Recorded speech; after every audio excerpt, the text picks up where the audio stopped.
Good morning students. आज के video में हम लोग मोड और मीडियन के बारे में पढ़ेंगे। ठीक है।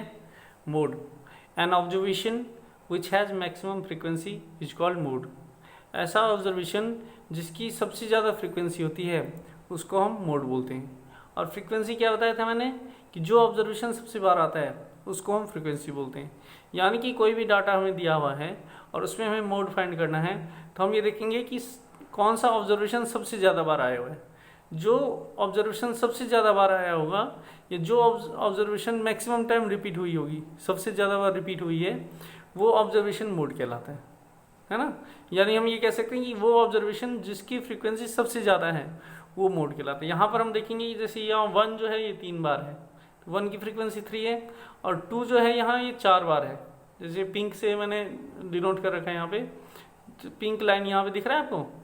2 कितनी बार है? 4 बार है, तो 2 की फ्रीक्वेंसी सबसे ज़्यादा है ना। बाकी जो है उनकी फ्रीक्वेंसी 4 से कम ही है। 1 की फ्रीक्वेंसी 3 है, 3 की फ्रीक्वेंसी जो है 1 है, और 4 की फ्रीक्वेंसी 2 है। तो यहाँ पे 2 की फ्रीक्वेंसी सबसे ज़्यादा है। ऑब्जर्वेशन 2 जो है वो सबसे ज़्यादा बार आया है, इसलिए इस डेटा का जो मोड होगा वो 2 होगा। समझ आ रहा है? 1 मार्क्स में आता है ये क्वेश्चन, वेरी इंपॉर्टेंट क्वेश्चन है। जब भी मोड निकालना है तो सिर्फ आपको ये देखना है कि कौन सा ऑब्जर्वेशन सबसे ज़्यादा बार रिपीट हुआ है। जो ऑब्जर्वेशन सबसे ज़्यादा बार रिपीट हुआ होगा वही मोड कहलाएगा। क्लियर है?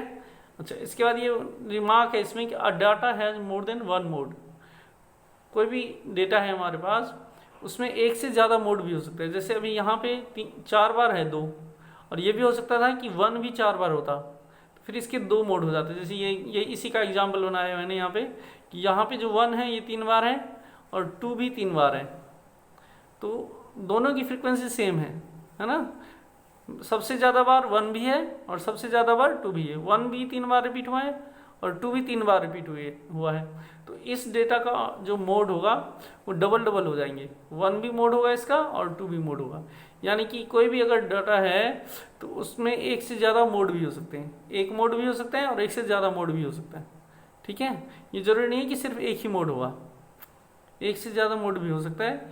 ये भी 1 मार्क से पूछा जाता है कई बार कि एक डाटा में कितने मोड हो सकते हैं। ठीक है, तो एक भी हो सकते हैं और एक से ज़्यादा भी हो सकता है। ठीक है। नेक्स्ट ये है कि for finding mode of large data, अगर यहाँ पे तो बहुत छोटा सा दिया हुआ है, तो हमने तो यहाँ पे देख लिया कि 2 जो है वो 4 बार रिपीट हुआ है।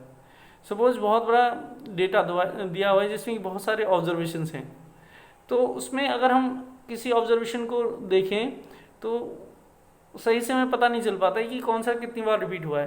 तो इस तरह का जो लार्ज डाटा है उसमें जब हमें मोड निकालना है तो उसका सबसे आसान तरीका है कि उसको हम टेबुलर फॉर्म में अरेंज करते हैं, यानी उसका हम फ्रीक्वेंसी डिस्ट्रीब्यूशन टेबल बनाएंगे। ठीक है, जैसे पिछले वीडियो में मैंने बताया था frequency distribution table tally marks वाला, वो बना लेंगे। फिर उसमें जिस ऑब्जर्वेशन की फ्रीक्वेंसी सबसे ज़्यादा होगी वो वाला जो ऑब्जर्वेशन होगा वो मोड कहलाएगा। ठीक है। For finding mode of large data, first we arrange the data in tabular form में अरेंज कर दो, and then from the table we find an observation which has maximum frequency.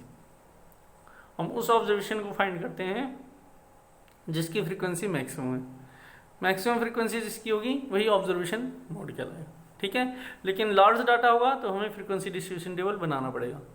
अगर स्मॉल डाटा है तो हम वैसे ही देख के बता सकते हैं कि कौन सा ऑब्जर्वेशन मैक्सिमम टाइम रिपीट हुआ है। जो मैक्सिमम टाइम रिपीट होगा वही मोड कहलाएगा। ठीक है।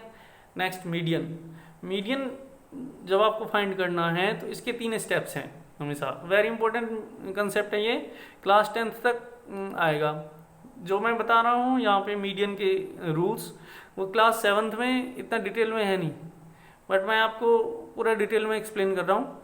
आप इसको ढंग से समझ लो, क्लास 10th तक ये आपका काम आएगा ही आएगा। मीडियन का एक क्वेश्चन क्लास 10th बोर्ड में भी आता है। इसमें 3 स्टेप इन्वॉल्व हैं। स्टेप 1 में क्या करेंगे कि जो भी डेटा दी हुई है उसको अरेंज करना है आपको। Arrange the data in ascending order. सबसे पहला काम क्या है कि डेटा को अरेंज करेंगे असेंडिंग ऑर्डर में। जैसे यहाँ पे ये क्वेश्चन है, find the median of the data. ये हमारे पास ऑब्जर्वेशन है, ये डाटा है और उसके अंदर के ये ऑब्जर्वेशन है। तो ये अभी असेंडिंग या डिसेंडिंग ऑर्डर में नहीं है, हम इसको क्या करेंगे, पहला स्टेप हमारा क्या है कि अरेंज करना है असेंडिंग ऑर्डर में। हम इसको अरेंज करेंगे, we arrange the data in ascending order we get. तो हमने अरेंज कर दिया इसको, ठीक है, इसको अरेंज कर दिया। यहाँ पे मैंने 25 को सर्कल किया है, वो क्यों किया है वो अभी आपको आगे पता चलेगा, ठीक है। अभी मैं आपको बताऊंगा कि हमने इसको सर्कल क्यों किया है। यहाँ पे पहला काम क्या है हमारा कि डाटा को असेंडिंग ऑर्डर में अरेंज करना, समझ आ गया। मीडियन जब फाइंड करना होगा तो पहला काम क्या है, डाटा को असेंडिंग ऑर्डर में अरेंज, जो भी डाटा दिया हुआ है आपके पास उसको असेंडिंग ऑर्डर में अरेंज कर देंगे। क्लियर है। इसका बाद स्टेप 2 है काउंट द ऑब्जर्वेशंस। ये जो ऑब्जर्वेशंस हैं इसको हमें काउंट करना है, से एन का मतलब कि कितने हैं, जो भी होंगे वो n इक्वल टू उतना हम लिख देंगे। यहाँ पे काउंट करेंगे 1 2 3 4 5 6 7, यहाँ पे 7 ऑब्जर्वेशन हैं। तो यहाँ पे इन एग्जाम्पल कितना n की वैल्यू कितनी आ जाएगी 7। समझ आ रहा है, 2 स्टेप समझ आ रहा है आपको, बहुत ईजी है। स्टेप 1 में अरेंज करना है जो आपको आता ही है, अरेंज कर देंगे असेंडिंग ऑर्डर में। और स्टेप 2 में काउंट करना है, काउंट कर लेंगे, काउंट करके जितना आएगा n इक्वल टू वो लिख देंगे, ठीक है। जितने भी ऑब्जर्वेशन हैं वो काउंट करके लिखना है, समझ आ रहा है ना, ओके। इसका नेक्स्ट है स्टेप 3। स्टेप 3 में, स्टेप 3 के 2 केस हैं। केस 1 अभी हमने काउंट किया था, काउंट करने पे n की वैल्यू 7 आई थी। तो जो काउंटिंग करने के बाद जो नंबर आएगा वो ऑड नंबर भी हो सकता है और वो इवन नंबर भी हो सकता है, समझ आ रहा है। ऑड नंबर और इवन नंबर आपको पता है, इवन नंबर वो होते हैं जो 2 के टेबल में आते हैं, 2 4 6 8 10 12, ये सारे इवन नंबर होते हैं। और ऑड नंबर 1 3 5 7 9 11, ये सारे ऑड नंबर आते हैं। जो 2 के टेबल में आएंगे वो इवन होंगे, जो 2 के टेबल में नहीं आएंगे वो ऑड होंगे। अब जो हमने काउंट किया है वो ऑड भी हो सकता है और वो इवन भी हो सकता है, ठीक है ना। काउंटिंग करने के बाद इवन नंबर भी आ सकते हैं। और अभी कितना आया था, ऑड आया था। तो अगर ऑड आएगा तो मीडियन निकालने का फॉर्मूला ये है, median is equal to n+1/2th observation कर देंगे, ठीक है। Median is equal to n+1/2th observation, इस फॉर्मूले से निकालेंगे। अब यहाँ पे in example n equal to कितना था, वी हैव, ये वी लिखा हुआ है, ठीक है। We have n is equal to 7, और 7 क्या है, ऑड नंबर है, तो हमें ये फॉर्मूला अप्लाई करना पड़ेगा ना। तो अब हम n की जगह क्या रख देंगे यहाँ पे 7, तो मीडियन क्या हो जाएगा 7+1/2, 7 + 1 8, 8/2, 2 4 जा 8, फोर्थ ऑब्जर्वेशन आ जाएगा। अब हम देखेंगे कि दोबारा फोर्थ ऑब्जर्वेशन ये जो है ये आंसर नहीं है, हम दोबारा डेटा में जाएंगे और डेटा में स्टार्टिंग से काउंट करेंगे। स्टार्टिंग से काउंट करके फोर्थ नंबर पे जो आएगा वो होगा हमारा मीडियन। जैसे हमने यहाँ पे काउंट किया, यहाँ पे क्या आ रहा है, ये 1 2 3 और 4, फोर्थ नंबर पे 25 आ रहा है, इसलिए मैंने यहाँ 25 को सर्कल कर रखा है, ठीक है। 25 फोर्थ ऑब्जर्वेशन कौन सा है, 25। तो हमारा डाटा कितना हो जाएगा, median of the given data is equal to fourth observation equal to 25, ये आंसर आ जाएगा। समझ आ रहा है। अगर n इवन नंबर होगा तो उस केस में ये फॉर्मूला लगता है, ठीक है, n/2th observation plus n/2 + 1th observation divided by 2। अभी जो 7th क्लास में आपके पास सिलेबस में सिर्फ यही वाला है, उसमें फॉर्मूला भी लगाना नहीं है।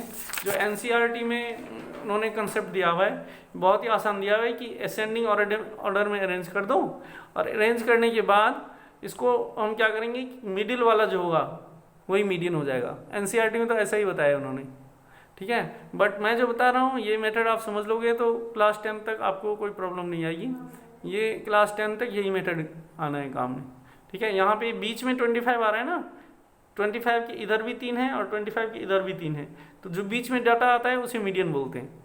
NCERT में तो इतना ही बताया है, कोई फॉर्मूला वगैरह नहीं बताया उन्होंने, सीधे बताया है कि ऑड वाले ही हैं सारे क्वेश्चन, एक भी क्वेश्चन इवन वाला नहीं है उसमें, ठीक है। आप काउंट करके देखना ऑब्जर्वेशंस को, सारे ऑब्जर्वेशंस कैसे आएंगे, ऑड वाले ही होंगे। पहले उसमें अरेंज करना है, अरेंज करने के बाद जो बीच में आएगा, ठीक है, उसको मीडियन बोलेंगे। लेकिन अभी यहाँ पे जो मैं बता रहा हूँ वो आपको सीखना है, वेरी इंपॉर्टेंट कंसेप्ट है। हम सबसे पहले क्या करेंगे कि असेंडिंग ऑर्डर में अरेंज कर देंगे, स्टेप 2 से काउंट करेंगे। काउंट करने के बाद अगर ऑड आएगा तो ये फॉर्मूला लगाना है, ठीक है। और अगर वो इवन आएगा तो हम ये फॉर्मूला लगाएंगे, n/2th observation plus n/2 + 1th observation divided by 2। जैसे मान लो हमारे पास डाटा ये है, है ना, उसी डाटा को ले लिया मैंने, बस यहाँ पे 25 के बाद 27 अपनी मर्जी से लगा दिया मैंने। तो इसमें ये असेंडिंग ऑर्डर में है, तो स्टेप 1 हो गया हमारा, है ना। स्टेप 1 क्या था कि असेंडिंग ऑर्डर में अरेंज करना। ये पहले से असेंडिंग ऑर्डर में, क्वेश्चन में असेंडिंग ऑर्डर में दिया नहीं रहेगा, आपको असेंडिंग में करना है। ये असेंडिंग ऑर्डर में है, स्टेप 1 हो गया हमारा। स्टेप 2 क्या है कि काउंट करना है, 1 2 3 4 5 6 7 8। अब यहाँ पे n की वैल्यू कितनी आ गई, 8। अब 8 इवन है कि ऑड है, इवन नंबर होता है क्योंकि ये 2 के टेबल में आता है, तो ये इवन नंबर आता है। अब ये जब इवन आता है तो ये फॉर्मूला लगाएंगे। यहाँ पे n की वैल्यू 7 आया था, ये ऑड नंबर था तो ऑड वाला फॉर्मूला लगाया। यहाँ n की वैल्यू 8 आ रही है, इवन है तो इवन वाला फॉर्मूला। ये समझ आ रहा है आपको, अच्छी तरह से समझ लेना, ये वेरी इंपॉर्टेंट कंसेप्ट बता रहा हूँ मैं, 10th के बोर्ड में भी आते हैं क्वेश्चंस। अब n की वैल्यू 8 आ गई, ये फॉर्मूला लगा दो, यहाँ n की जगह 8 रख दो, 8/2 प्लस 8/2 प्लस 1 है था ऑब्जर्वेशन डिवाइडेड बाई 2। अब 8/2 करेंगे, 2 4 जा 8, फोर्थ ऑब्जर्वेशन आ गया। यहाँ पे 8/2 कितना हो जाएगा, 4, 4 plus 1 5, fifth observation divided by 2। अब हम क्या करेंगे, यहाँ पे देखेंगे कि चौथे नंबर पे या पांचवें नंबर पे कौन सा है, फोर्थ ऑब्जर्वेशन कौन सा है और फिफ्थ ऑब्जर्वेशन। तो 1 2 3 4, फोर्थ ऑब्जर्वेशन 25 है और फिफ्थ ऑब्जर्वेशन 27 है। तो हम यहाँ पे फोर्थ ऑब्जर्वेशन की 25 लिख देंगे और फिफ्थ ऑब्जर्वेशन की 27 लिख देंगे। इनको प्लस करके 2 से डिवाइड कर देंगे, इन दोनों को प्लस करेंगे 52 आएगा। 52 डिवाइडेड बाई 26 करेंगे, 52 डिवाइडेड बाई 26, 52 डिवाइडेड बाई 2 करेंगे तो इक्वल टू 26 मीडियन आ जाएगा। समझ आ गया आपको, बहुत इजी क्वेश्चन है। इवन में इवन वाला फॉर्मूला लगेगा और ऑड में ऑड वाला फॉर्मूला लगेगा, ठीक है। ये ध्यान रखना है, आपको फॉर्मूला याद रखना है। अगर आपने ये सीख लिया तो क्लास 10 तक आपको प्रॉब्लम नहीं आएगी। इसके बाद एक अलग कंसेप्ट भी है, ये एनसीईआरटी में दिया नहीं है, बस मैं नॉलेज के लिए बता रहा हूँ आपको। मीन, मीडियन और मोड, 3 चीज़ें हमने पढ़ी हैं। इसमें एक रिलेशन होता है, 3 median is equal to 2 mean plus mode. अब इन तीनों में से कोई भी 2 चीज़ दिया होगा तो तीसरी चीज़ हम इस फॉर्मूले से निकाल सकते हैं, ठीक है। यानी कि जिस क्वेश्चन में मीन, मीडियन और मोड तीनों निकालना है उसमें कोई भी 2 निकाल लो आप, जो भी आपको इजी लगता है, और तीसरा इस फॉर्मूले से निकाल सकते हो। लेकिन ये फॉर्मूला क्लास 7th में आपको यूज़ नहीं करना है। समझ आ रहा है आपको, ये फॉर्मूला आप चेक करने के लिए कर सकते हैं कि आपका आंसर सही है कि नहीं है, लेकिन क्लास 7th में ये फॉर्मूला अभी आप यूज़ नहीं करोगे क्योंकि ये सिलेबस में नहीं है। समझ आ रहा है, ये जस्ट मैं नॉलेज के लिए बता रहा हूँ आपको, ये एक्स्ट्रा बता रहा हूँ, ठीक है। वेरी इंपॉर्टेंट फॉर्मूला है, कॉम्पिटिटिव एग्जाम्स में बहुत काम आता है ये, और आगे सीनियर क्लासेस में आप पढ़ोगे। अब देखो यहाँ पे क्या है कि कोई डेटा है हमारे पास, उसकी मीन 24 है और मोड 12 है, तो हमें मीडियन फाइंड करना है। तो हम क्या करेंगे कि मीन की जगह यहाँ पे 24 रख देंगे और मोड की जगह 12 रख देंगे। तो 3 मीडियन इक्वल टू कितना हो जाएगा, 2 × 24, 2 × 24 प्लस 12, 24 2 जाए कितना हो जाएगा 48, 48 प्लस 12, 48 प्लस 12 कितना हो जाएगा 60। तो 3 मीडियन इज इक्वल टू 60। अब ये 3 मल्टीप्लाई में तो इधर डिवाइड में आ जाएगा, 60 डिवाइडेड बाई 3 कितना आ जाएगा 20, मीडियन कितना आ जाएगा 20। तो ये एक फॉर्मूला है, 3 median is equal to 2 mean plus mode. This is very important formula, इसको आपको याद रखना है, आगे आपको बहुत काम आएगा ये फॉर्मूला, ठीक है। क्लास 7th में ये काम आ सकता है कि हम 2 चीज़ निकाल लें और तीसरा इस फॉर्मूले से रफ निकाल लें, और फिर उसको हम जब फॉर्मूले से निकालेंगे तो हम चेक करेंगे कि हमारा आंसर सही आ रहा है कि नहीं आ रहा है। ये आंसर चेक करने के लिए आप इस फॉर्मूले को यूज़ कर सकते हैं, बट वैसे आपको यूज़ नहीं करना है, ठीक है। आई थिंक आपको समझ आ गया होगा। इसके बेसिस पे आप एक्सरसाइज 3.2 कर लेना, ठीक है। और कोई प्रॉब्लम आए तो आप बताना, उसके लिए अलग से सॉल्यूशन भेजेंगे, ठीक है। Thanks for watching.